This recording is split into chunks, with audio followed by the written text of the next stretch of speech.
4:17 local time.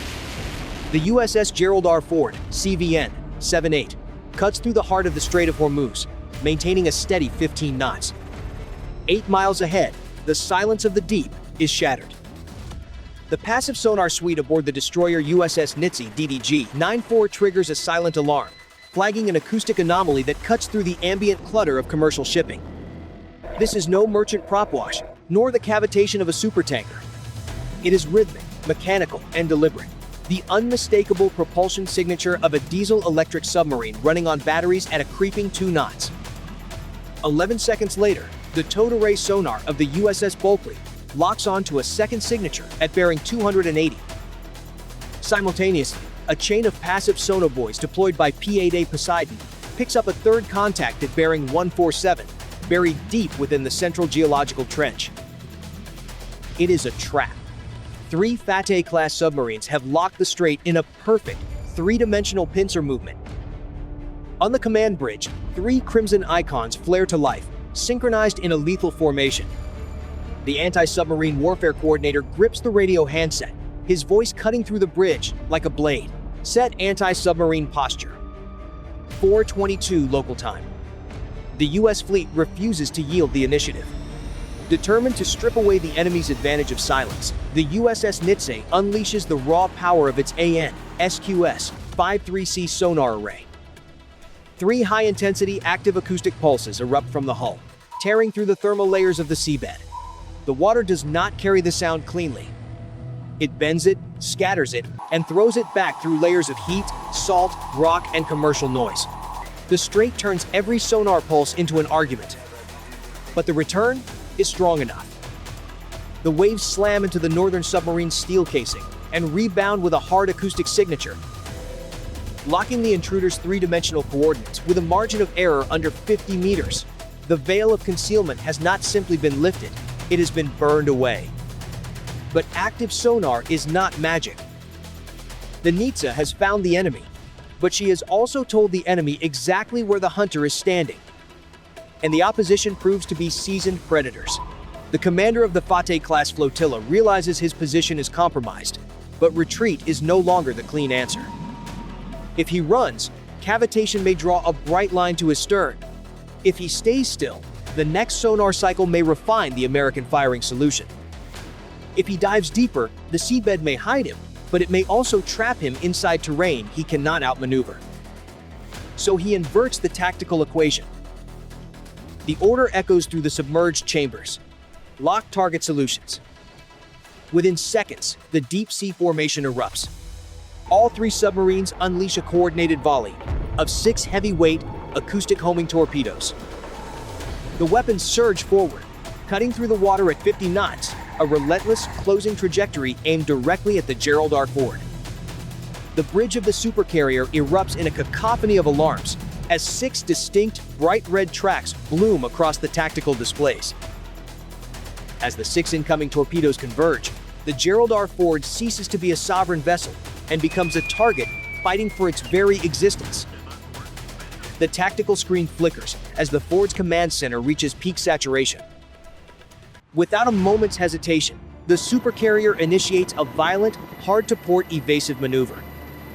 100,000 tons of nuclear-powered steel lean heavily into the turn, churning the water into a white, frothing wake. Simultaneously, the ship launches a rapid-fire salvo of acoustic decoys, ejecting specialized noisemakers into the water to smear the enemy torpedoes' tracking sensors with high-intensity false signatures. Yet, the threat is too dense for electronic countermeasures alone. Recognizing the danger to the carrier, the USS Nitze makes the ultimate tactical commitment.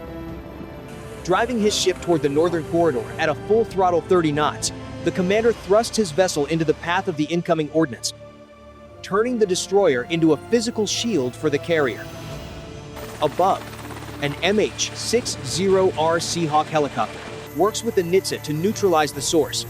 The helicopter lowers its dipping sonar into the water, but the aircraft does not fire immediately. That would be the movie version.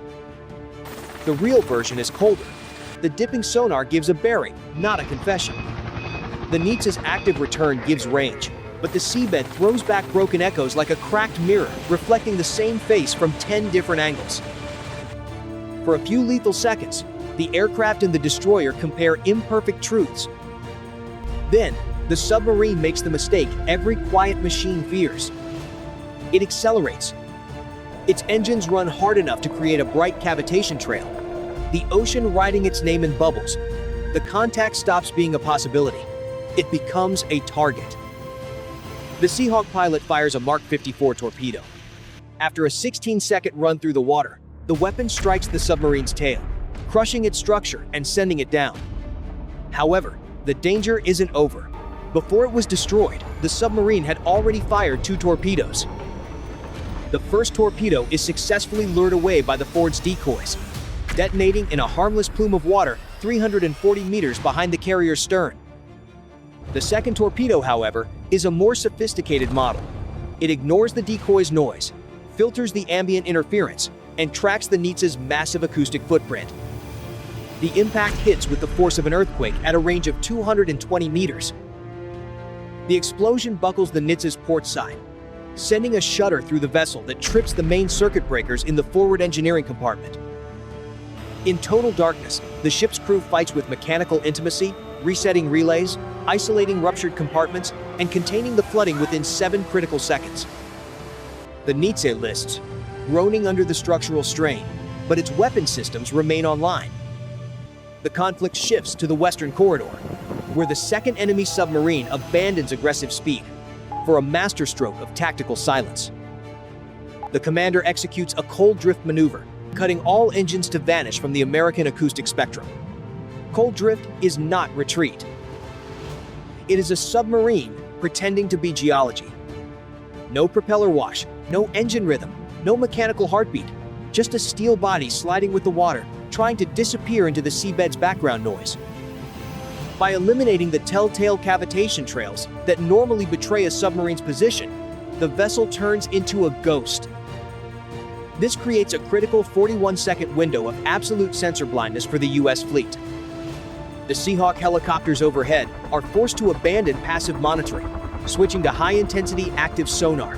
But the complex shifting geography of the strait scatters the pulses, forcing the onboard computers to cycle through endless layers of noise before finally locking onto a target. The enemy commander strikes the moment that window of vulnerability opens. Exploiting the fact that American defensive systems are still calibrating, he launches a pair of heavyweight torpedoes. Because the fleet remains momentarily blind to the launch, there is no time to deploy decoys or initiate a full-scale evasive turn. The USS Bulkley realizes the threat in the final seconds and throws itself into the path of the incoming ordnance, serving as a desperate human and steel shield for the carrier. At precisely 4 hours, 33 minutes, and 8 seconds, the lead torpedo impacts the Bulkley's port side, striking directly at frame number 47. The explosion is catastrophic. The immense hydrostatic force of the sea rushes against the steel, buckling the hull and instantly flooding the first 2 compartments. The port propeller shaft is sheared away, causing the destroyer to list 4 degrees, shuddering under the weight of the incoming ocean. Yet, even as the ship cries out in tortured metal, the damage control teams respond with flawless, high-speed discipline. Within 6 seconds, the crew triggers the emergency bulkhead seals, isolating the ruptured sections and fighting to maintain the ship's buoyancy and integrity. The Bulkley remains afloat, but the screen around the fort has changed shape. That is the quiet damage no explosion shows clearly. Before impact, the destroyer was a moving wall in the carrier's defensive geometry. After impact, she is a damaged hinge. Her speed drops, her port shaft is gone. Her ability to reposition is crippled. The Ford's protective formation now has a gap where a fast destroyer used to be. A carrier strike group is not protected by courage alone. It is protected by geometry angles, ranges, overlapping sensors, and ships placed exactly where empty water would otherwise become dangerous. The Bulkley's crew saved the ship. But the torpedo still bought Iran something valuable. It bought space. However, the retaliation is as swift as the injury. The Seahawk, having finally processed the submarine's location amidst the acoustic clutter, releases a Mark 54 lightweight torpedo. The weapon descends with predatory precision, homing in on the submarine's position to deliver a terminal strike that shatters the vessel's pressure hull. The final act of the undersea engagement pivots to the southeastern corridor, where the 3rd Iranian submarine initiates a high-stakes tactical delay. For 90 seconds, the vessel maintains absolute acoustic equilibrium against the seabed, effectively masking its presence by exploiting the thermal layer's natural scattering properties. This maneuver forces the American ASW network to dedicate its primary processing bandwidth and aerial assets, the MH-60R Seahawks, to the northern and western vectors, creating a localized blind spot in the southeastern sector. At 4:33, the submarine breaks its silence, firing a pair of heavyweight torpedoes from a geometric dead zone. The weapons lock onto the USS Gerald R. Ford's massive hull signature from a range of 700 meters. With a 51-second time to impact, the carrier's defense grid enters a critical sub-millisecond calculation window. The U.S. anti-submarine warfare officer dictates a surgical response. Instead of chasing the torpedoes directly, a Seahawk is vectored to drop a layered countermeasure field across their projected path. This is not a wall. It is a crowded room full of false voices. For a few seconds, the water column becomes a pocket of acoustic confusion, forcing the incoming seekers to sort real signatures from manufactured ghosts. The result is not perfect invisibility. It is hesitation. The torpedo's active seekers are forced into a brief sorting problem, overwhelmed by reflected noise, pressure changes, and false signatures, the narrow margin required for the Ford's automated defense system to break their clean tracking loop. When the seekers recover, they find only the phantom signatures of the fleet's towed decoys. The torpedoes track the decoys, veering away from the carrier's hull, before detonating in the open water 290 meters off the Ford's deck.